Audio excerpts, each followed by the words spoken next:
بسم اللہ الرحمن الرحیم السلام علیکم ورحمۃ اللہ وبرکاتہ۔ عزیز طلباء، معاشرتی علوم درجہ ہشتم کے نئے سبق میں آپ سب کو خوش آمدید۔ عزیز طلباء، جیسے کہ آپ کو معلوم ہے ہم معاشرتی علوم ہشتم اقرا ضمیمہ سے اسباق پڑھ رہے ہیں۔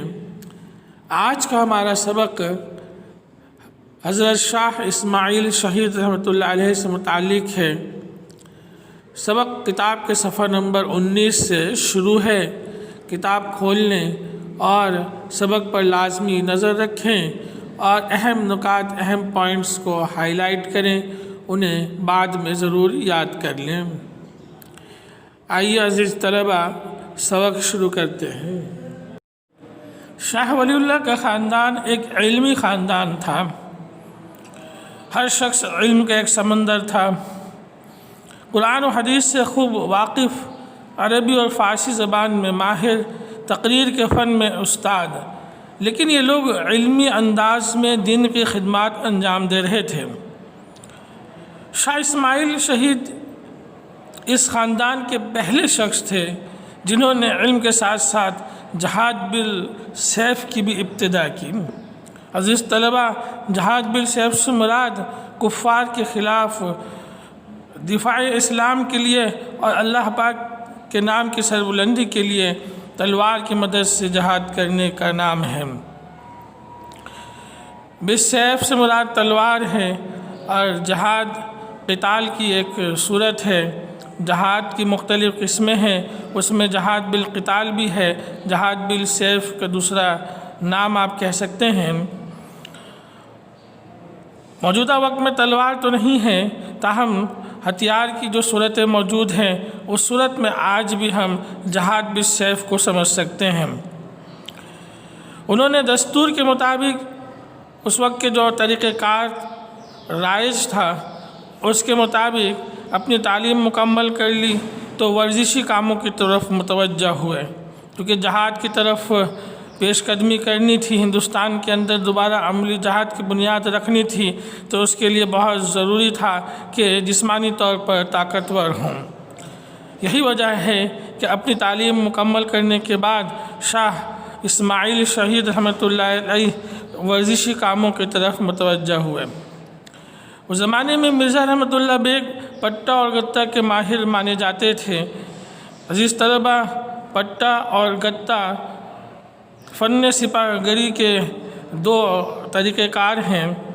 عزیز طلباء، پٹہ دراصل ایک ایسا عمل ہے کہ جس میں لاٹھی استعمال کرنے کا ہنر سیکھتے ہیں، لاٹھی کی مدد سے کس طرح لڑتے ہیں اس کا ہنر سکھا جاتا ہے، جبکہ گتکا خاص قسم کی لاٹھی ہے جس کے دستے کے اوپر، پکڑنے کی جگہ کے اوپر چمڑا چڑھایا جاتا ہے۔ اور عزیز طلباء، اسی طرح لکڑی کے تلوار کو بھی ہم گتکا کہہ سکتے ہیں اور اس کا استعمال کرتے ہیں، اس سے لڑنے کے ہنر سیکھتے ہیں۔ اسی عمل کو ہم پٹہ اور گتکا کہتے ہیں۔ مغل شہزادے بھی ان کے شاگرد بننے کے خواہشمند رہتے تھے، مرزا رحمۃ اللہ بیگ کے شاگرد بننے کے خواہشمند رہتے تھے، ان سے پٹہ اور گتکا سکھا کرتے تھے۔ انہی مرزا رحمۃ اللہ بیگ سے شاہ اسماعیل نے بنوٹ کا فن بھی سیکھا۔ بنوٹ دراصل تلوار بازی کا ایک طریقہ کار ہے کہ جس میں ڈھال کا استعمال نہیں کرتے۔ بنوٹ تلوار بازی کی ایک صورت ہے جس میں ڈھال کا استعمال نہیں کیا جاتا۔ عزیز طلباء، ڈھال تلوار سے جنگ کرتے وقت، لڑتے وقت تلوار کے وار کو روکنے کے لیے ڈھال کا استعمال کیا جاتا تھا۔ اسی طرح عزیز طلباء، آپ نے گھوڑ سواری مشہور چابک سوار میاں رحیم بخش سے سیکھی۔ گھوڑ سواری یعنی گھوڑے کی سواری کو کہتے ہیں، یہ بھی ایک فن ہے، ہنر ہے۔ شاہ اسماعیل شہید نے یہ فن، یہ ہنر میاں رحیم بخش سے سیکھی۔ پھر انہیں کسرت کرنے کا شوق ہوا، یعنی جسم کو مضبوط بنانے کا شوق ہوا، تو گھر کے پاس ہی ایک اکھاڑا قائم کیا۔ اکھاڑا دراصل عزیز طلبہ مٹی کو نرم کر کے اس پر ورزش کرنے کے لیے تیار کرتے تھے، اور عزیز طلبہ دیسی طرز کی کشتی اکھاڑے میں ہی لڑتے ہیں۔ پہلوان آپس میں اکھاڑے میں ہی مقابلہ دیسی طرز کی کشتیوں میں کرتے ہیں۔ برصغیر کے کچھ علاقوں میں آج بھی دیسی طرز کی کشتیوں کا رواج موجود ہے۔ شاہ اسماعیل شہید رحمۃ اللہ علیہ دن رات ورزش کے ذریعے خود کو مضبوط بنانے کی کوشش کرتے تھے اور دیگر ہنر میں فنون میں مہارت حاصل کرنے کی مشق کیا کرتے تھے۔ تیراکی کا خیال آیا تو مہینوں جمنا ندی میں ڈبکی لگاتے رہے۔ اس فن میں اتنا کمال حاصل ہو گیا کہ دہلی سے آگرے تک تیرتے ہوئے جاتے تھے۔ تیراکی سیکھنے کے زمانے میں انہوں نے طلبہ کو پڑھانا بھی شروع کر دیا تھا، جو کہ شاہ ولی اللہ رحمۃ اللہ علیہ کے خاندان کا ایک طریقہ کار تھا کہ تعلیم کے حصول کے بعد تدریس کا عمل شروع کر دیتے تھے۔ تو اس روایت کو آپ نے برقرار رکھتے ہوئے طلبہ کو پڑھانا بھی شروع کر دیا تھا۔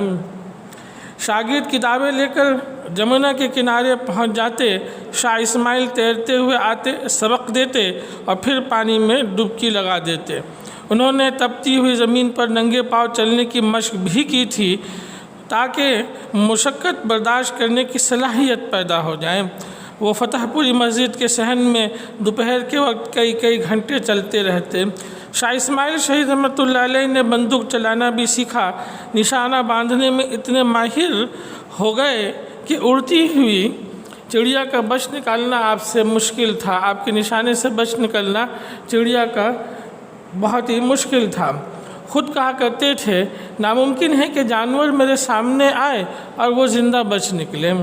تیراکی، گھڑ سواری، نشانہ بازی اور دوسری مشقوں نے شاہ اسماعیل میں بلا کی بہادری، پھرتی اور جفاکشی پیدا کر دی تھی۔ محنت کرنے کی صلاحیت آگے چل کر عزیز طلبہ خوب کام آئی کہ جب جہاد کا موقع آیا تو آپ سب سے آگے نظر آتے۔ عزیز طلبہ، جیسے کہ پچھلے سبق میں آپ پڑھ چکے ہیں کہ 1817 عیسوی میں سید احمد شہید رحمۃ اللہ علیہ ٹونگ سے امیر محمد خان کی فوج میں شامل ہو کر فوجی تربیت حاصل کر کے واپس آئے تو شاہ عبدالعزیز ان سے جو جہاد کا کام لینا چاہتے تھے اس میں خود بڑھاپے کی وجہ سے شریک نہیں ہو سکے، البتہ شاہ اسماعیل کو ان کے حوالے کر دیا۔ جب عوام میں جہاد کا جذبہ پیدا کرنے کے لیے سید احمد کا قافلہ روانہ ہوا تو شاہ اسماعیل ایک فرمانبردار شاگرد کی حیثیت سے ان کے ساتھ تھے۔ انہیں دہلی سے لے کر کلکتہ تک کا طویل سفر کرنا پڑا۔ وہ شہروں میں مارے پھرے، گاؤں کا چکر لگایا، مگر ان کی ہمت پست نہ ہوئی۔ وہ ہر جگہ چاق و چوبند نظر آئے۔ وہ سید احمد کے ساتھ ایک مقصد سے روانہ ہوئے تھے اور وہ تھا آزادی کی تحریک پیدا کرنا۔ شاہ اسماعیل شروع ہی سے تقریر کے فن میں مہارت رکھتے تھے۔ وہ دہلی کے گلی کوچوں میں، میلوں ٹھیلوں میں، مجمع اور بازاروں میں بے دھڑک چلے جاتے، لوگوں کو دین کی سچی سیدھی سادی باتیں بتاتے، انہیں بری رسموں سے روکتے اور نیک کام کرنے کی نصیحت کرتے۔ ان کی باتوں میں بڑا اثر تھا، لوگ ان کے چاروں طرف جمع ہو جاتے، بڑے شوق سے ان کا وعظ سنتے اور اپنی بری عادتوں پر شرمندہ بھی ہوتے۔ کچھ لوگ ایسے بھی تھے عزیز طلبہ جو برے رسم و رواج کے عادی تھے اور ان کی باتیں پسند نہیں کرتے تھے۔ ان کا وعظ انہیں ذرا بھی نہ بھاتا تھا، پسند نہیں کرتے تھے۔ یہ لوگ انہیں تقریر کرنے سے منع کرتے، حد تو یہ ہے کہ قتل کی سازشیں بھی کرتے، مگر وہ بھلا کب رکنے والے تھے۔ ایک مقصد سے چل پڑے تھے۔ مقصد تھا ہندوستان کے لوگوں کی آزادی کی کوشش کرنا، لوگوں کو دین اسلام کی طرف بلانا، ان کے اندر سے ان رسم و رواج کو ختم کرنا جو کہ دین اور اسلام کے نام پر وہ اپنائے ہوئے ہیں۔ ان کے وعظ و نصیحت کا سلسلہ اسی صورت میں جاری و ساری رہا، مقصد کو آگے بڑھاتے رہے۔ اس مہم میں ان کا تقریر کرنے کا فن بہت کام آیا۔ انہوں نے اپنی تقریروں سے سوئے ہوئے لوگوں کو بیدار کیا، ان کے دل سے مایوسی دور کی۔ ان کی باتوں کا یہی اثر تھا کہ عوام سید احمد کے گرد جمع ہونے لگے۔ مجاہدوں کا ایک کارواں مضبوط سے مضبوط تر ہوتا چلا گیا۔ مجاہدین کی ایک بڑی جماعت وجود میں آ گئی۔ عزیز طلباء، حضرت شاہ اسماعیل شہید رحمۃ اللہ علیہ کی تقریر کا جب کام ختم ہوا تو جنگ کی آزمائش شروع ہو گئی، اور وہ اس امتحان میں بھی پیچھے نہیں رہے۔ پہلے بھی جیسے کہ ہم اس سبق میں ذکر کر چکے ہیں کہ آپ خود کو تیار ہی جہاد کے لیے کر رہے تھے، جنگ کے لیے کر رہے تھے، تو وہ کیسے ممکن تھا کہ پیچھے رہ جاتے؟ حضرت سید احمد شہید کے ساتھ 3000 میل کا راستہ طے کر کے پشاور کے علاقے میں پہنچے۔ ہزاروں لوگوں کو اپنے ساتھ لے کر چلنا اور طویل فاصلہ طے کرنا، اس کام میں شاہ اسماعیل شہید رحمۃ اللہ علیہ سید احمد شہید کے شانہ بشانہ شریک رہے۔ اللہ کا پیغام سنانے اور اللہ کے کلمہ کو اونچا کرنے کے لیے جتنی کوششیں وہ کر سکتے تھے انہوں نے کی۔ سخت سے سخت مصیبتیں اٹھائیں، انتہائی مشقت برداشت کی۔ جتنی جنگیں مجاہدین نے لڑیں ان سب میں سب سے زیادہ حصہ لیا۔ اسی طرح جو سیاسی خطوط حکمرانوں کے نام روانہ ہوئے وہ زیادہ تر آپ ہی کے لکھوائے ہوئے تھے۔ آخرکار بالا کوٹ کے میدان میں سید احمد شہید کے ہمراہ اپنے خون کا آخری قطرہ بھی اللہ کے راستے میں بہا دیا۔ وہیں آپ کی قبر بھی ہے، آپ کا مزار مبارک بالا کوٹ میں ہی موجود ہے۔ عزیز طلباء، شاہ اسماعیل شہید رحمۃ اللہ علیہ جہاں ایک جانباز سپاہی اور مجاہد تھے، وہیں ان کا تعلق جیسے کہ پہلے بتایا گیا کہ ایک علمی خاندان سے تھا۔ یہی وجہ ہے کہ آپ خود بڑے پائے کے عالم تھے۔ انہوں نے عام مسلمانوں کو دین کی تعلیم سے آگاہ کرنے کے لیے نہایت آسان اردو میں ایک کتاب تقویۃ الایمان لکھی۔ اس کتاب نے پورے ملک میں تہلکہ مچا دیا۔ ان کے وعظ میں مولوی امام بخش صاحبائی، مولانا عبداللہ خان اور مفتی صدر الدین جیسی شخصیتیں شریک ہوتی تھیں۔ حضرت شاہ اسماعیل رحمۃ اللہ علیہ کا علم اس قدر وسیع تھا کہ شاہ عبدالعزیز کے لکھے ہوئے فتوے پر بھی اصلاح کر دیا کرتے تھے۔